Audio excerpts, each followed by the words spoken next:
Hi hello నమస్తే welcome to పూరా local. ఒకప్పుడు ఒక సినిమా చూసి అబ్బాయి ఇన్స్పైర్ అయ్యి అమ్మాయి ఇన్స్పైర్ అయ్యి అంటే ప్రేమ సినిమాలు చూసి ప్రేమించుకునేవారు. నాకు అలాంటి అమ్మాయి కావాలి, నాకు అలాంటి అబ్బాయి కావాలని. కొన్ని పాటలు కూడా చూసి అబ్బాయి ఈ పాటలో ఆ హీరో ఎంత అందంగా ఉన్నాడని అమ్మాయి, ఈ పాటలో ఆ హీరోయిన్ ఎంత అందంగా ఉందని అలా ఊహలోకాల్లోకి వెళ్ళి అలాంటి అమ్మాయిని అలాంటి అబ్బాయిని ఎంచుకునేవారు. కానీ ఇప్పుడు దానికి పూర్తిగా భిన్నంగా జరిగింది ఒక సంఘటన. ఒక పాట వల్ల పెళ్ళే రద్దయింది. మరి ఎక్కడ ఆ పెళ్ళి రద్దయింది, ఆ పాట ఏంటి ఇప్పుడు మనం తెలుసుకుందాం.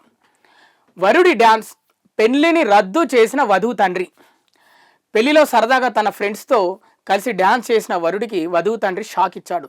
పాపులర్ బాలీవుడ్ సాంగ్ చోలికే పీచే క్యాయకు వరుడు డ్యాన్స్ చేయడంతో పెళ్లి కూతురు తండ్రి ఆగ్రహం చెంది వేడుకను రద్దు చేశాడు. చోలికే పీచే క్యాహే సాంగ్ ఇది ఖల్నాయక్ సినిమాలోని పాట. ఇది ఒక అప్పట్లో ఉర్రూతలూగించిన పాట. ఈ పాటలో మాధురి దీక్షిత్ అలాగే సంజయ్ దత్ అంతా ఫేమస్ పాట. కానీ కాకపోతే ఇది సందర్భం కాదు, ఎందుకంటే అది పెళ్ళి కదా. ఆ సందర్భం కాని చోట ఈ పాట ప్లే చేశారనే ఉద్దేశంతో ఆ వధువు తండ్రి ఆయన మనోభావాలు దెబ్బతిని పూర్తిగా పెళ్ళినే రద్దు చేసి అక్కడి నుంచి వెళ్ళిపోయాడు. ఇంకా చూద్దాం, అనంతరం అక్కడి నుంచి వెళ్ళిపోయాడు. ఈ ఘటన దేశ రాజధాని ఢిల్లీలో జరిగింది. ఇటీవల ఓ వరుడు తన పెళ్లి ఊరేగింపుతో ఢిల్లీలోని వివాహ వేదిక వద్దకు చేరుకున్నాడు. ఆ సమయంలో వరుడి స్నేహితులు ఫేమస్ బాలీవుడ్ పాట చోలికే పీచే క్యాహే పెట్టి అతన్ని డ్యాన్స్ చేయాలని కోరారు. వేడుకకు వచ్చిన కొంతమంది అతిథులు కూడా వరుణ్ణి ఉత్సాహపరిచారు. దీంతో అతడు ఆ సాంగ్కి కాలు కదిపాడు.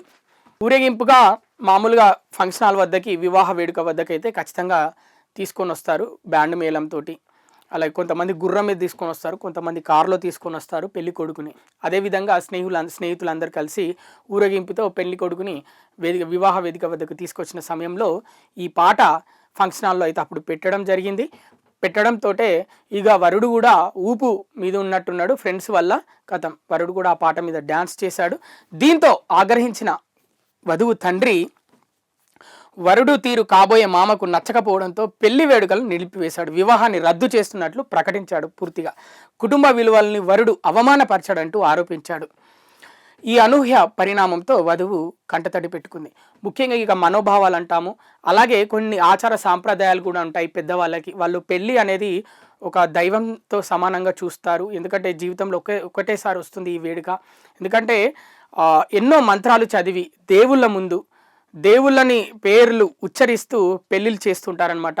ఆ ప్లేస్లో ఈ పాట పెట్టడం, సందర్భానికి విరుద్ధంగా ఈ పాట ప్లే చేయడం వల్ల ఆయనకు నచ్చలేదు. ముఖ్యంగా వరుడు డ్యాన్స్ ఆ విధంగా చేయడం ఆయనకు నచ్చలేదేమో వాళ్ళ మామకి. ఇక ఇటు ఆ మామ ఎవరైతే ఉన్నారో వధువు తండ్రి, వాళ్ళ కుటుంబ సభ్యులు కూడా ఇలాంటి వాడిని ఎక్కడ పట్టుకొని వచ్చాడు అని అనుకున్నారేమో బహుశా. అందుకే ఈ విధంగా ఆయన మనస్తాపం చెంది మనోభావాలు దెబ్బతిని పెళ్ళైతే క్యాన్సిల్ చేశాడు. ఇక ముఖ్యంగా ఆయన కూతురు వధువు అయితే ఏడ్చింది.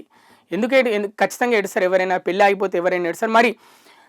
మరి ఏం మాట్లాడుకున్నారో అయితే తెలియలేదు. కానీ అదే ఫంక్షన్ హాల్లో ఇంకొంతమంది మంచి పని చేసావు పెళ్ళి రద్దు చేసి, ఇలాంటి వెదవకు ఇవ్వకపోవడమే బెటరు అన్నట్టు సపోర్ట్ చేస్తే మరికొందరు ఖచ్చితంగా చేస్తాం, మేము డ్యాన్స్ ఎందుకు చేయము.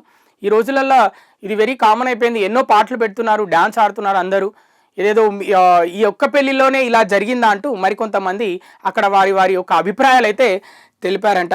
కాకపోతే మరి ఈ ఆగిపోయిన పెళ్ళి మరి మళ్ళీ అంటే పెళ్ళి అయితే ఆగిపోయింది, కానీ కాకపోతే వధువు ఖచ్చితంగా ఏడుస్తుంది. ఎందుకంటే అమ్మాయిల విషయంలో ముఖ్యంగా వాళ్ళు జీవితంలో పెళ్ళి అనేది వాళ్ళు చాలా పవిత్రంగా భావిస్తారు. ఒకటేసారి వస్తుంది పెళ్ళి అని అనుకుంటారు.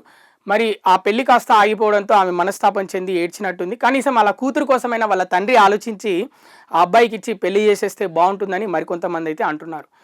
చూద్దాం మరి ఈ పెళ్లి శాశ్వతంగా రద్దయిందా, లేకపోతే అటువైపు పెద్దలు ఇటువైపు పెద్దలు కూర్చొని వాళ్ళ మామని ఒప్పించి, వధువు తండ్రిని ఒప్పించి మళ్ళీ పెళ్లికి సిద్ధం చేస్తారనేది తెలియాల్సి ఉంది.